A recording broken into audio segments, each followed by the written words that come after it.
quiero que busque ahí conmigo Primera de Samuel, capítulo 3, versículo 1 al 4. Leemos entonces la palabra del Señor. El joven Samuel, dice, ministraba a Jehová en presencia de Elí, y la palabra de Jehová escaseaba en aquellos días. No había visión con frecuencia. Y aconteció un día que estando Elí acostado en su aposento, cuando sus ojos comenzaban a oscurecerse de modo que no podía ver, Samuel estaba durmiendo en el templo de Jehová, donde estaba el arca de Dios. Y antes que la lámpara de Dios fuese apagada, Jehová llamó a Samuel, y él respondió: heme aquí. Oramos al Señor. Padre, gracias porque tengo la oportunidad de predicar, de compartir de tu palabra. Háblanos, Señor, a cada uno de nosotros en esta hora por medio de tu palabra, Señor. Que ella sea para nosotros hoy alimento, comida a nuestro corazón, a nuestro espíritu. Guíanos siempre por medio de la verdad de tu palabra, Señor, y derrama gracia sobre mi vida en esta hora para compartir con toda claridad, con toda autoridad, Señor, lo que tú has puesto en mi corazón, lo que has hablado a mi vida. Gracias, Espíritu Santo, en tu nombre, Jesús. Amén y amén. Puse como título a este mensaje: Dios rompe el silencio. Ese es el título que lleva este mensaje. Y lo primero que quiero compartir en esta noche es que el llamado de Samuel es uno de los grandes llamados del Antiguo Testamento. Es un llamado directo y de Dios mismo a la voz o a la vida de Samuel. Es Dios quien lo llama a través de una voz audible. No es enviado a algún profeta, no es enviado a algún ángel del Señor, sino que es Dios mismo quien rompe el silencio y habla directamente a la vida de este joven, este adolescente Samuel. Han sido casi 120 años de diferentes jueces. El último de aquellos fue Sansón. Y viene entonces y emerge la vida de este hombre llamado Samuel. Y para mí siempre fue impactante leer el llamado de Samuel, porque Samuel es un joven que se cría en el tabernáculo, en la presencia del Señor. Es alguien que va desarrollando toda su vida en la casa del Señor y va siendo preparado y formado para el oficio sacerdotal. Pero lo cierto es que lo que acabamos de leer juntos descubre una realidad. Y la realidad es que Samuel, dice, no conocía la voz de Dios, ni la palabra de Dios le había sido revelada. Entonces nos habla que Samuel estaba siendo formado por un sacerdote, por un hombre de Dios, que era Elí, que era un hombre que había conocido la voz de Dios, había sido constituido por el Señor, pero se estaba formando para ser quizás un buen sacerdote, un buen ministro, quizás para ser alguien profesional de la fe, porque aún no había tenido un encuentro genuino y profundo con Dios. A veces podemos estar en la iglesia, permanecer en la congregación, hacer todos los discipulados, hacer todos los estudios bíblicos profundos, pero eso no garantiza que tengamos un encuentro profundo y real con Dios, porque eso va más allá del conocimiento solamente intelectual que podamos tener de la palabra del Señor. Es algo mucho más profundo que aquello. Cuando nosotros nos decidimos a buscar al Señor, a orar, a buscar de su presencia, a buscar el favor del Señor, a buscar tener comunión íntima con Dios, es algo mucho más profundo que solo asistir al culto, que solo venir a la reunión, que solo cumplir con diferentes ritos o requisitos. El Señor siempre espera de nosotros, de cada uno de nosotros, que boguemos más adentro. más profundo, que no nos quedemos solo en lo superficial, sino que podamos ir más profundo con el Señor. Amén. Ese es un desafío continuo y constante para todos nosotros, no solo para usted, para cada uno de nosotros. No quedarnos en lo superficial, sino ir más profundo en el Señor. Pero esta historia de Samuel no comienza con Samuel, comienza con una mujer llamada Ana. Sí, una mujer llamada Ana, una mujer que tenía un problema, una mujer que era estéril. Y en el mundo antiguo ser estéril era una gran deshonra. Por lo tanto, esta mujer está quebrantada en su corazón. Hay una petición en su corazón. Y la petición es que ella quería tener hijos y darle hijos a su marido, porque éste tenía otra mujer. En el mundo antiguo existía esto de la monogamia, algo que Dios no aprobaba, pero que era propio del mundo antiguo, propio de la cultura. Y esta otra mujer llamada Penina tenía muchos hijos. Entonces dice que molestaba a Ana y la perturbaba. Y Ana entonces se quebranta en su corazón porque no puede tener hijos y va al templo, dice, a orar. Así lo describe la Escritura. Y dice que está orando, pero en el fondo era tal el quebranto de su corazón que solo salían palabras, balbuceos. Y el sacerdote, que era Elí, al verla en esta realidad dice: esta mujer está ebria y está en la casa del Señor, la voy a expulsar, la voy a sacar. Y al conversar con ella, Ana descubre lo que hay en su corazón. No estoy ebria, lo que yo tengo es quebranto de espíritu. ¿Me está siguiendo? Son oraciones así, de una aflicción profunda. Hay momentos en nuestra vida en que hay oraciones que nacen desde el quebranto, desde el dolor, desde ver que en nuestras posibilidades es imposible.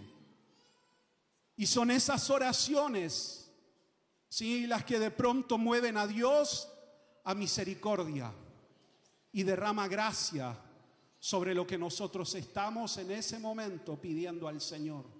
Ese es el tipo de oración que está enfrentando esta mujer. No hay otra opción. O Dios obra un milagro o ella jamás podría tener un hijo. Y hay momentos en nuestra vida en que oramos desde lo más profundo del corazón.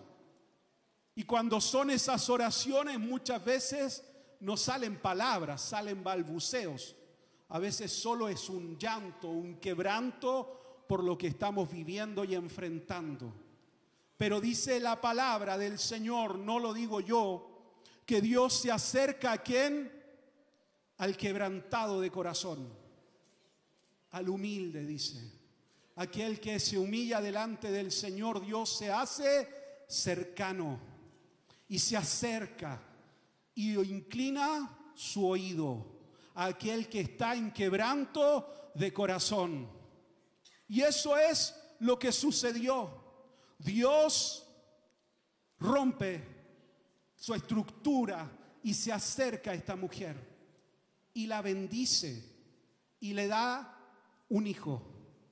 Y todo lo que va a venir y todo lo que va a suceder es primeramente iniciado por la mujer que está quebrantada de corazón. Por su necesidad, Dios se mueve y trae una respuesta. Y a raíz de esa respuesta nace Samuel. Y a raíz de Samuel nace con él un profeta. Y a través de este profeta Israel sale de esta apostasía espiritual que ha estado por cerca de 120 años. A través de Samuel se produce uno de los primeros avivamientos en la Escritura. A veces nosotros oramos por alguna petición muy personal, pero no dimensionamos que la respuesta del Señor a favor de nuestras vidas tiene un alcance mayor que solo lo que yo estoy viviendo y enfrentando. La respuesta de Dios de pronto para tu vida puede ser de testimonio para que otros crean en Cristo. La respuesta de Dios para tu vida puede ser inspiración para otros. La respuesta que el Señor puede traer para tu vida puede marcar tu descendencia, tu generación, y puede traer un cambio profundo a tu futuro y al futuro de tus hijos y de tus nietos. Tú no sabes cómo Dios puede obrar cuando tú vas delante de Él en quebranto de corazón y Él es movido a misericordia. A veces vemos solo nuestra realidad y no entendemos todo lo que el Señor puede hacer a través de la oración, a través de llevar nuestra realidad delante de la presencia del Señor. Así que no dejes de orar, no dejes de pedir al Señor, no dejes de estar en intimidad con el Señor. Dice el texto que Dios se acordó de Ana y la visitó. La pregunta entonces, ¿Dios se olvida? No, jamás el Señor se olvida. El Señor sabía perfectamente el tiempo en que traería respuesta. Porque Ana estaba pidiendo un hijo, pero Dios estaba viendo un profeta. ¿Sí? Ana pedía para ella una realidad. Dios estaba viendo un profeta, un avivamiento a través de la vida de este hombre que iba a nacer. Dios tenía una mirada totalmente distinta. Y el Señor le responde a Ana, le da un hijo y este hijo es consagrado a Dios. Dice Ana cuando lo promete al Señor que no pasará navaja sobre su cabeza, es decir, tenía un voto nazareo. Había otro hombre, otro juez que tuvo un voto nazareo, fue Sansón, se perdió en su propia realidad. Samuel va a ser un hombre fiel al Señor y que se va a mantener en integridad toda su vida ministerial. Pero todo inició no con Samuel, con una mujer que fue delante de la presencia del Señor a rogar y a orar. Y todo inicia a veces en medio de esterilidad, en medio de caos, en medio de todo aquello. Dios puede tomar nuestra vida y transformar todo a nuestro favor. De esta esterilidad nace una vida, porque eso es lo que el Señor hace. En escasez, en problemáticas, en dificultades, si yo se lo entrego al Señor, Él puede transformarlo todo. Ese es el poder y ese es el Dios que tú y yo servimos. Ana no estaba conforme. Dice el texto que ella recibía una doble porción de su marido cada vez que iban a sacrificar al templo o al tabernáculo. Recibía una doble porción, pero ella no estaba conforme con eso. Lo que ella quería era un hijo. Eso era lo que ella necesitaba en su corazón. Sí, a veces nosotros recibimos bendiciones del Señor, hay gracia, pero no nos podemos conformar solo con aquello. Necesitamos siempre que el Señor en medio nuestro produzca hijos espirituales, nuevos nacimientos en el Señor. No solo conformarlo con lo que vivimos acá entre nosotros, con la gracia del Señor que disfrutamos. No es suficiente si no hay hijos nuevos en la fe, si no hay nuevos nacimientos, si la iglesia no desarrolla su llamado. Y el llamado de la iglesia es hacer discípulos.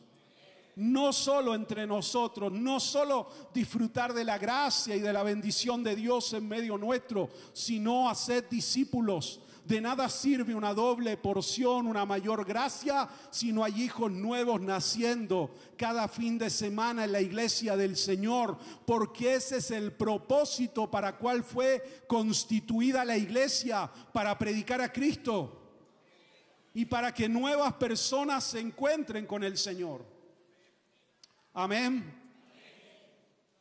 Dice el texto y lo describe muy bien. y describe muy bien el estado espiritual de la nación. Dice que la palabra de Jehová escaseaba, no había visión con frecuencia y la lámpara de Jehová estaba a punto de apagarse. Ese era el estado espiritual de la nación. ¿Cuál es el problema? Como lo dije, Samuel está creciendo, pero está creciendo sin conocer todo lo que Dios es. Dice el texto que Samuel dormía en el tabernáculo y dormía frente al arca del pacto, frente a la presencia de Dios. El arca del pacto representa siempre la presencia del Señor. La gracia de Dios estaba ahí.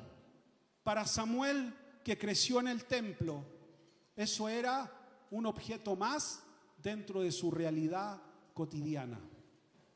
Y a veces cuando nosotros crecemos en la iglesia, hay cosas que asumimos como naturales y no le damos la importancia que ésta tiene. A veces cuando crecemos en la iglesia, ignoramos muchas cosas y no le damos la relevancia que ésta tiene dentro de la casa del Señor. O a veces cuando estamos en la iglesia tan inmersos en el hacer, en el día a día, damos por hecho situaciones que solo se producen por gracia y por misericordia de Dios y las menospreciamos en el fondo del corazón y no le damos la relevancia que ésta tiene. No podemos perder la reverencia por la santidad de Dios ni por su gracia derramada en medio nuestro. Nos acostumbramos a muchas cosas, a la presencia del Señor, al favor de Dios cuando nos reunimos, a la adoración cuando estamos juntos, a lo que sucede cuando se comienza a ministrar, y perdemos el foco de que todo eso es por gracia y por misericordia del Señor. Y no podemos ver lo santo como algo común y profano. Samuel dormía ahí, estaba creciendo, pero no entendía aún todo lo que el Señor podía hacer. Dice el texto que la palabra del Señor escaseaba. ¿Escaseaba qué cosa? Una palabra ungida, una palabra de dirección para el pueblo, una palabra clara, una palabra que confrontara a la nación y la hiciera volver de su camino, de donde se habían desviado, de donde se había ido su corazón. No había esa palabra del Señor, ni había una voz de Dios en ese tiempo. Y cuando no hay palabra de Dios en medio nuestro, comenzamos a reemplazarla por otras verdades, por cosas que no nos llenan, que no nos sacian del todo. Y podemos ver mucha gente que va de iglesia en iglesia recorriendo y buscando palabra de Dios, pero en el fondo lo que está buscando es algo más profundo que de pronto no logra encontrar. Nuestras iglesias y quienes predicamos y quienes compartimos la palabra, siempre debe de haber palabra del Señor. Pero para eso debe de haber una búsqueda del Señor. Y no solo de quienes predican o de quienes presiden, sino de toda la iglesia. Porque cuando hay una iglesia que se quebranta por Dios, Dios trae respuesta a esa congregación. Cuando hay una iglesia que reconoce que necesita el favor de Dios, que necesita salir de la esterilidad en la que está, Dios trae respuesta. Pero eso no solo depende del pastor ni de quienes presiden, porque la iglesia, y lo he dicho muchas veces, no se constituye de un hombre que predica, se constituye de todos los que estamos hoy acá. y de todos los que vienen el domingo y de todos los que vienen a cada culto. Todos nosotros somos la iglesia del Señor. No había palabra, no había visión. Sin visión no sabemos si estamos avanzando o hemos retrocedido. Si no hay visión, no sabemos a dónde vamos. No sabemos qué decisión tomar, qué camino elegir. Sin visión, en el fondo, solo estamos dando vueltas. Y no podemos evaluar si hemos crecido, si hemos avanzado, si hemos retrocedido. El pueblo no tenía visión. No había nadie que dijera: esto es lo que dice el Señor y hacia allá debemos de caminar. Había escasez de palabra, había escasez de visión. Y movimiento de gente y llenar un lugar y mover a esa gente de un lado a otro no habla necesariamente de un mover de Dios. Movimiento no siempre es mover de Dios. No es sinónimo y no es igual. No había palabra, no había visión. Dice el profeta Joel que nuestros jóvenes verán visiones y nuestros ancianos soñarán sueños. ¿Cuándo? Cuando venga sobre nosotros el Espíritu Santo. Si el Espíritu Santo ha venido sobre nuestras vidas, seremos gente de visión. Y la visión no solo habla de una iglesia, habla de lo que yo soy como papá, habla de lo que yo soy como esposo, hacia dónde va mi familia, hacia dónde va mi vida. Necesito que el Señor me guíe, me hable, me direccione. Necesito una visión de parte del Señor de lo que yo voy a hacer con mi propia vida. Porque a veces lo llevamos solo a lo macro, solo al proyecto, solo a lo que la iglesia quiere o debe de hacer. Pero primero la visión debe de comenzar conmigo. ¿Hacia dónde va mi propia vida? A veces yo quiero formar una familia y ni siquiera sé hacia dónde voy yo. Necesito guía y dirección del Señor. Señor, enfócame, Señor, muéstrame hacia dónde debo de dirigir mi vida, en qué gasto mis fuerzas, en qué voy a invertir los próximos 10 años de mi vida. Señor, acá 20 años, ¿qué va a ser de mí? ¿En qué estoy trabajando? ¿Qué estoy sembrando? Porque sin visión no voy a avanzar. No sé a dónde voy, no sé a dónde voy a caminar. Solo voy a dar vueltas, una y otra vez. La palabra escaseaba, no había visión, y dice que la lámpara de Dios estaba a punto de apagarse. La verdad de Dios estaba a punto de perderse. Lámpara es a mis pies tu palabra y lumbrera a mi camino. Se estaba perdiendo. ¿Qué cosa? La palabra, lo que era guía, estaba a punto de apagarse. Estamos entonces frente a una crisis. Y los tiempos de crisis, todo escasea. Cuando hay crisis hay escasez de todo. Y acá había una escasez de visión, de palabra, de guía. Pero siempre que hay una crisis, hay una oportunidad de cambio. Siempre. Si yo llevo lo que estoy viviendo al Señor, hay una oportunidad de cambio, de que el Señor redireccione mi vida, mi matrimonio, mi familia, mi empresa, mi carrera. Siempre que hay una crisis, hay una oportunidad de cambio. Y Dios sabía los tiempos. Él conoce perfectamente los tiempos. Y cuando era este momento de crisis, Dios rompe el silencio y llama a este joven Samuel. Dios rompe el silencio y comienza a llamar a Samuel. 3 cosas siempre se tienen que juntar. Una palabra de Dios, la necesidad y el hombre o la mujer adecuada para el tiempo y el momento que se va a enfrentar. Y eso es lo que sucede acá.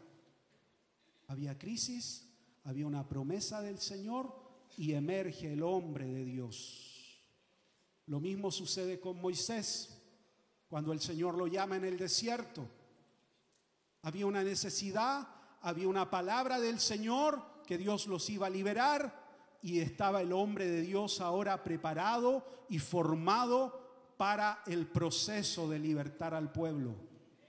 Si aún no ha llegado el tiempo del Señor para el cumplimiento de sus promesas sobre mi vida, es porque el Señor aún está trabajando en mí, en mi carácter, en mi corazón.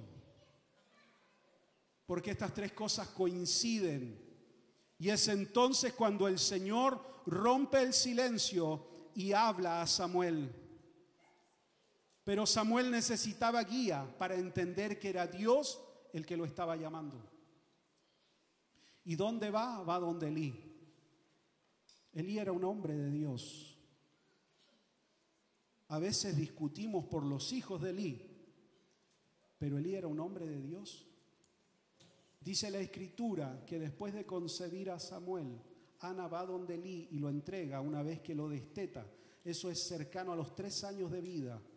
Y dice que Elí oró por ella y Dios a través de esa oración contestó y le dio más hijos a Ana que antes, que solo había tenido a Samuel.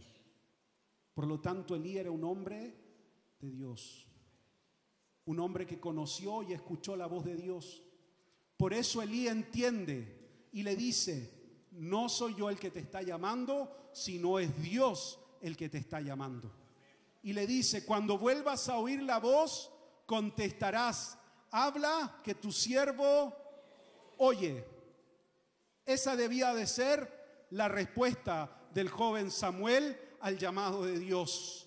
Y esa debe de ser la respuesta de cada uno de nosotros a la voz y al llamado del Señor sobre nuestras vidas. Habla, que tu siervo, que tu sierva oye.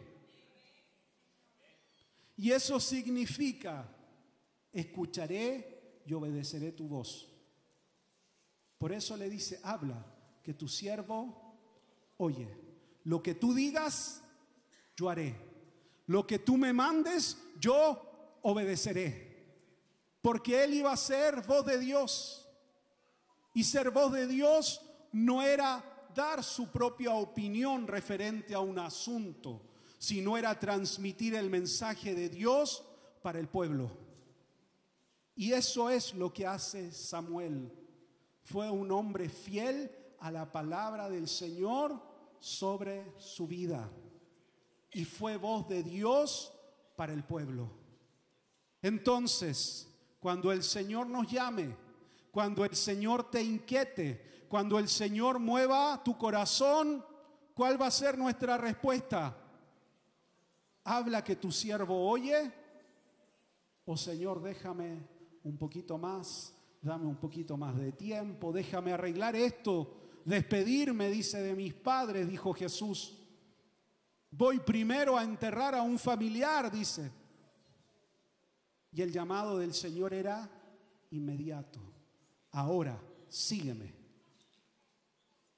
No era postergable, exigía una respuesta inmediata.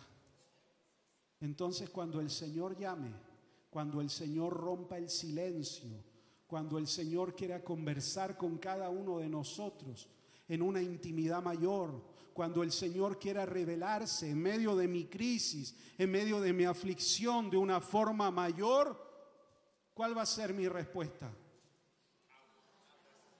Habla, Señor, que tu siervo oye.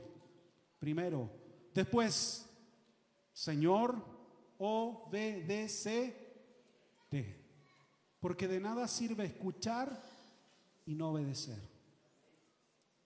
Porque muchos, dice la palabra, son oidores, pero no hacen. ¿Hay bendición en oír? Sí. Pero la bendición plena está en hacer. No solo oír, sino en hacer. Por lo tanto, cuando el Señor quiera algo mayor con cada uno de nosotros, rompa ese silencio y quiera revelarse aún más profundo a nuestras vidas, nuestra respuesta va a ser: habla, Señor, que tu siervo oye y obedecerá lo que tú estás mandando. Porque si no, quedamos hasta una parte de la bendición. Por eso el Señor dice que escogió a David. Lo dice la Escritura, dice: he encontrado un hombre conforme a mi corazón, que hará todo aquello que yo le pida, demande de él. Porque esa era la gran característica de David. A diferencia de Saúl, él hizo aquello que el Señor le mandó hacer, obedeció lo que Dios demandaba de su vida. Y eso debe de ser la característica de cada creyente, obedecer lo que el Señor nos está hablando. No solo oír, sino obedecer. Y cuando obedezco, es cuando veo entonces lo que el Señor está preparando para mi vida. Cuando comienzo a obedecer, es que encuentro la respuesta del Señor sobre mi propia vida. Porque Samuel obedece al Señor. Y Dios le habla sobre el juicio que viene sobre el sacerdote Elí por no haber estorbado a sus hijos. Y él le descubre toda la verdad a Elí, no le esconde nada. Elí le dice: háblame todo lo que Dios te ha hablado. Y él le revela todo lo que el Señor le habló. Y dice que siguió creciendo en gracia y en sabiduría delante de Dios y de los hombres. No escondió nada. Habló todo lo que el Señor le dijo que iba a suceder. Al hombre que le habla es el hombre que lo había formado. Es el hombre que lo había criado siendo un niño. Pero no escondió nada de lo que el Señor le reveló. La obediencia tiene un costo, tiene un precio. ¿Sí? Obedecer a Dios de pronto tendrá un costo, tendrá un precio, pero es mejor obedecer a Dios que intentar ganar el favor de los hombres. Siempre. Aunque eso tenga de pronto consecuencias aún sobre mi propia vida, es mejor obedecer al Señor que tratar de congraciarme con los hombres. Porque yo prefiero estar en las manos de Dios que en las manos de los hombres. Porque en las manos de Dios hay gracia, hay favor, hay misericordia. En las manos del Señor hay perdón, hay vida nueva. Pero cuando caemos en las manos de los hombres, solo encontramos juicio e incomprensión. Por eso es mejor estar en las manos de Dios siempre que en las manos de los hombres. Amén. ¿Cómo responderá entonces? Habla, oye y obedeceremos. Amén. Dele un aplauso ahí al Señor.